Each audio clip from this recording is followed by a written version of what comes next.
జై శ్రీకృష్ణ. శ్రీమద్ భగవద్గీత 2వ అధ్యాయము 14వ శ్లోకము నుండి.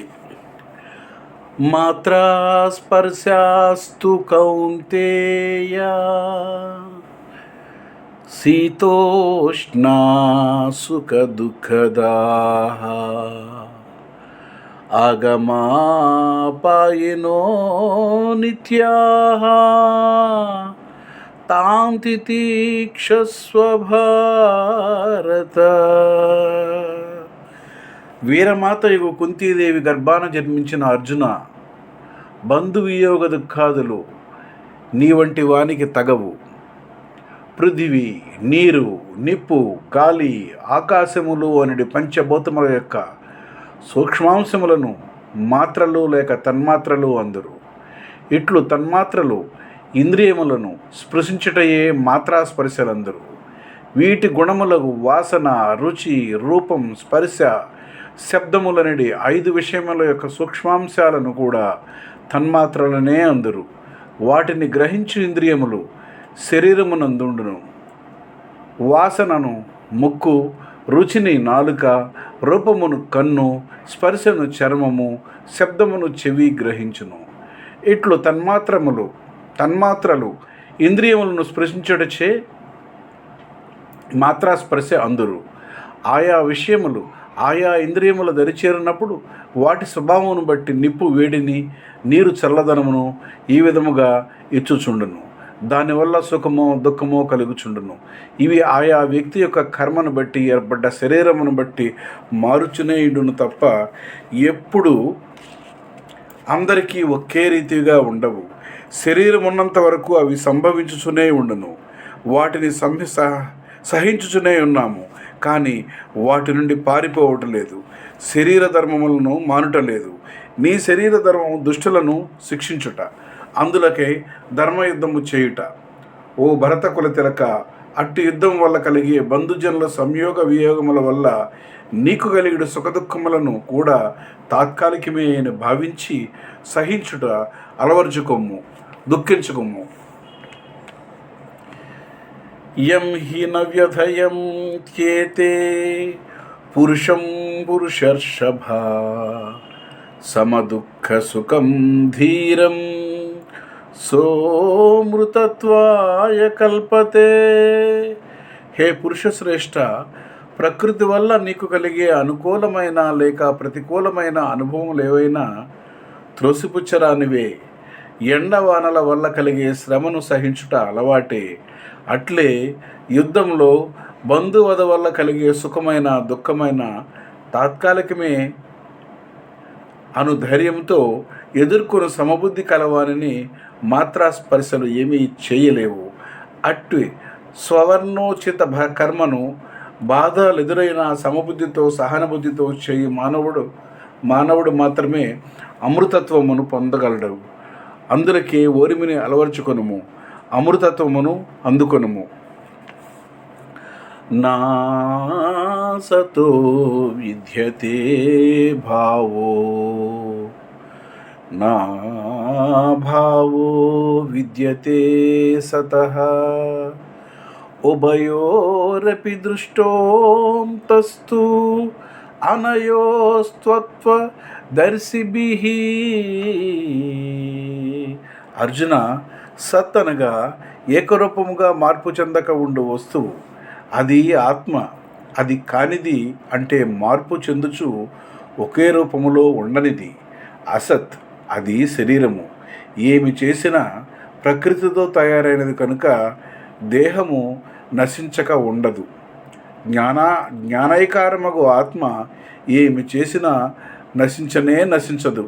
కనుక ఆత్మకు సత్వము అనగా వినాశము లేకుండుట, శరీరములకు అసత్వము అనగా వినాశము నందుట సహజ స్వభావము. ఈ విషయమును తత్వములను యథార్థముగా దర్శించిన శ్రీ పరాశరాది మహర్షులు ఎన్నడో నిర్ణయించి ఉన్నారు. అవినాశితు తద్విద్ధి ఏన సర్వమిదం తతం వినాశమవ్యయాస్య న కశ్చిత్ కర్తుమర్హతి. ఆత్మ వినాశము నొందక నిత్యముగా ఉండుటకు ఒక కారణము తెలిపెదను. ఆత్మ వినాశనము నొందక నిత్యముగా ఉండుటకు ఒక కారణమును తెలిపెదను. ఏదైనా ఒక వస్తువు మరొక వస్తువును నశింపచేయవలనంటే అందులో దూరి దానిని నశింపచేయవలను. ఆత్మలు అతి సూక్ష్మములు. ఏ సూక్ష్మ పదార్థము నందైనా ప్రవేశించగలవు.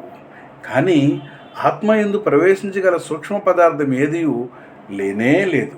ప్రకృతిలోని అన్ని పదార్థముల యందు వ్యాపించు శక్తి ఆత్మకు ఉన్నది.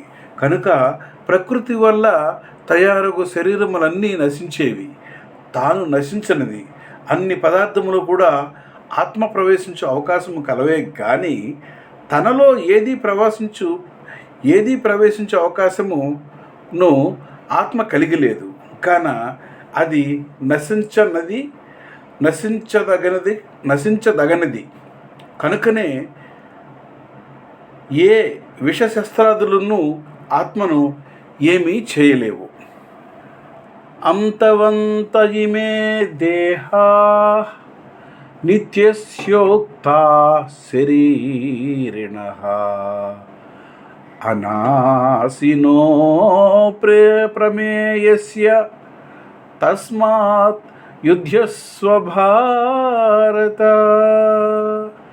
శరీరములు నశించునటకు కారణము ఏమో తెలియనా?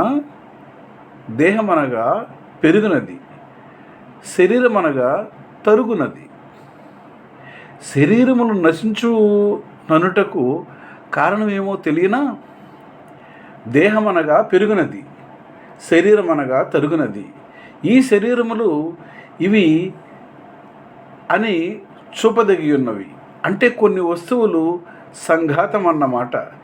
ఏది కొన్ని వస్తువులు కూడుటచే ఏర్పడునో అది తిరిగి విడిపోయి నశించును.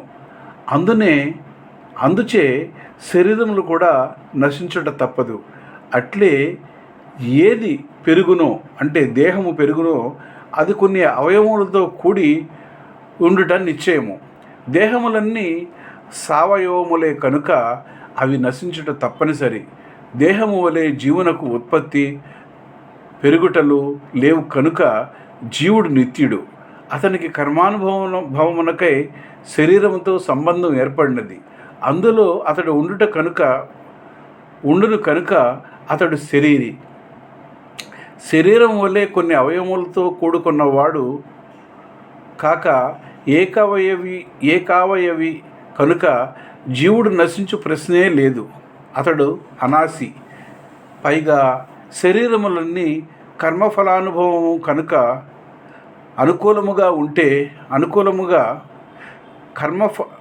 పైగా శరీరములన్నీ కర్మఫలానుభవమునకు అనుకూలముగా అంటే భోగ్య వస్తువులుగా తెలుసుకోబడుచున్నవి కనుక వీటిని ప్రమేయములు అందురు. కానీ జీవుడు అట్లు కాక కర్మఫలములను అనుభవించు వానిగా తెలుసుకోబడుచున్నాడు కనుక జీవుడు అప్రమేయుడు. అతనినే ప్రమాత అనగా అనుభవించుటకై తెలుసుకున్నవాడు అందరు. దీనివలన ఆత్మలు నశించవని శరీరములు నశించుట తప్పదని స్పష్టము అగుచున్నది కదా. ఇక విచారమెందుకు? నిస్సంశయముగా కౌరవులతో యుద్ధము చేయుము. యయేనం వేత్తి హంతారం యశ్చైనం మన్యతే హతం ఉభౌతో న విజానీతో నాయం హంతి న హన్యతే. ఆత్మ నిత్యమైన ఏకావయవిగా నిరూపించబడినది. ఇంతకుముందు అట్టి ఆత్మ శస్త్రాదులచే మరొకరిని చంపుటలో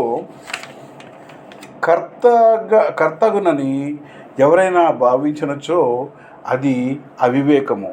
అట్లే ఎవని చేతనైనా ఏ ఆయుధాల చేతనైనా ఆత్మ చంపబడినదని అందు కర్మగా భావించబడినచో అదీను అతని అవివేకమే అగును. అర్థాత్ అట్టి వారిరువురు ఆత్మతత్వం మెరుంగని అవివేకులే అగుదురు. ఆత్మ చంపబడవలనంటే ఆ శస్త్రాదులైనా ఏవైనా ఆత్మలోపల దూరదగి నశింపచేయాలి.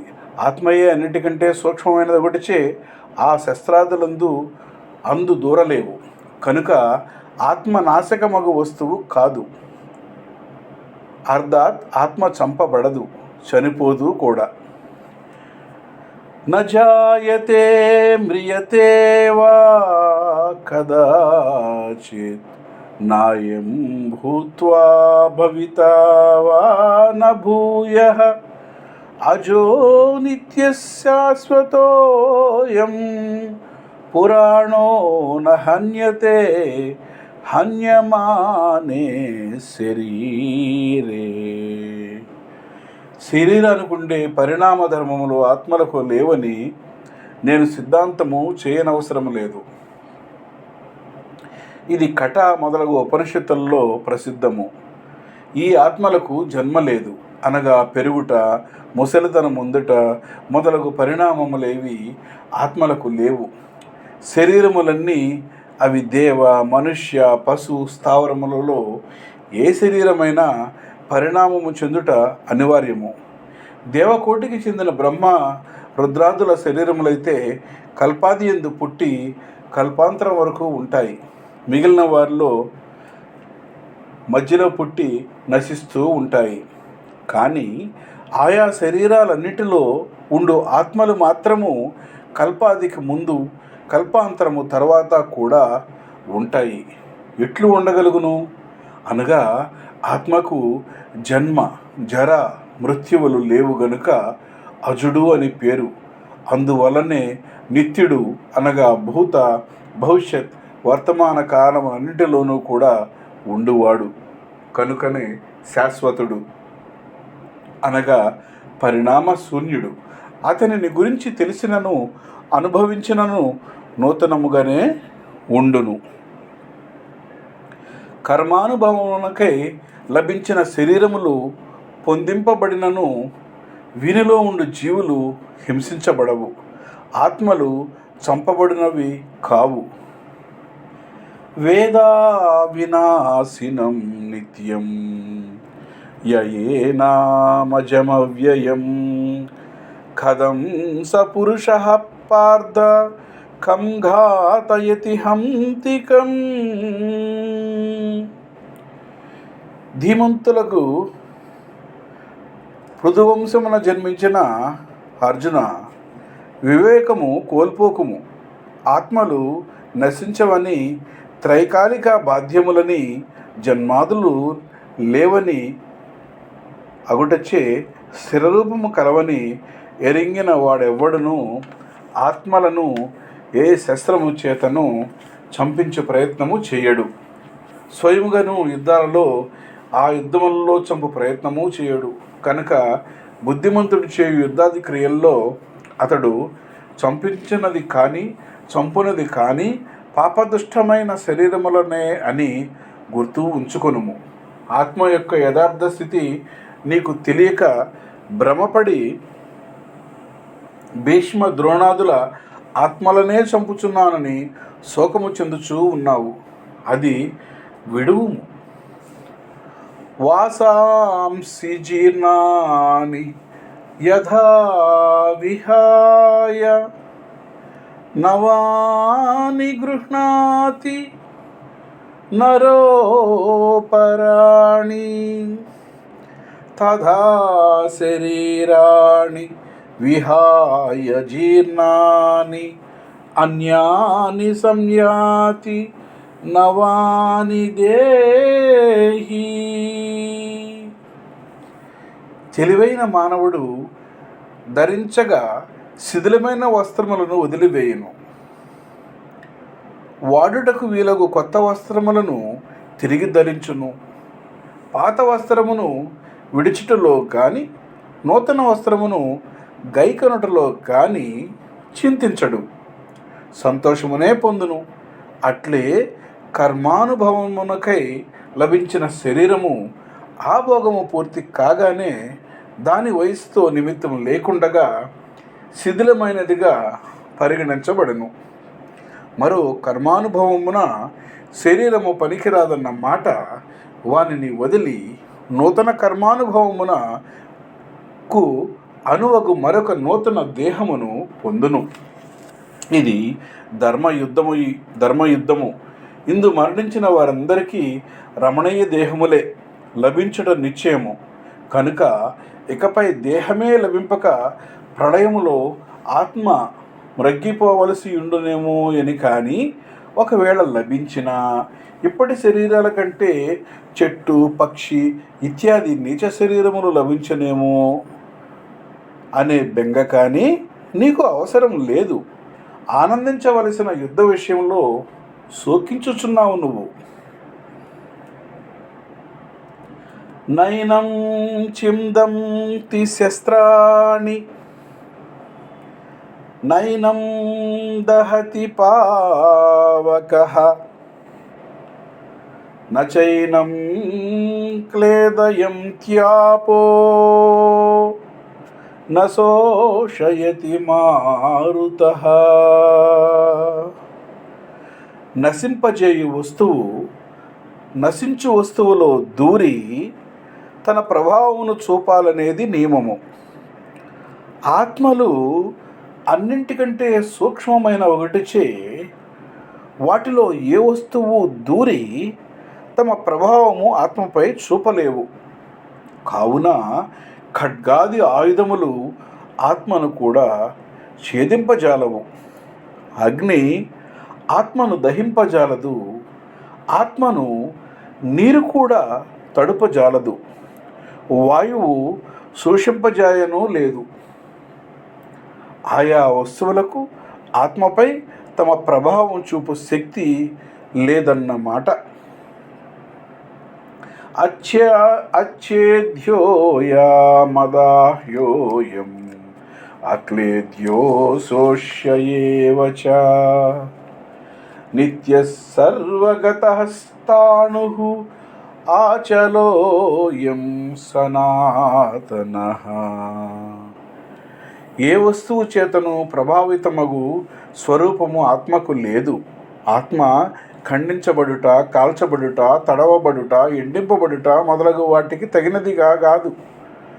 ఎందుకనగా ఇది నిత్యము సూక్ష్మమైనది గాన అన్నింటిలోనూ వ్యాపించగలదు. స్థిరమైన రూపము గలది, చలింపదగనిది, అనాది అయినది, అనంతమైనది.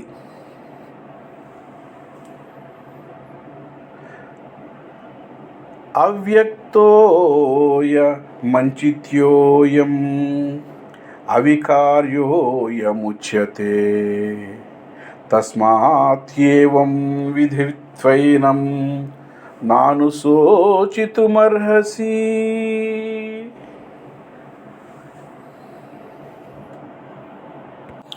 మిగతా భాగం తర్వాత వీడియోలో. Please like, share and subscribe.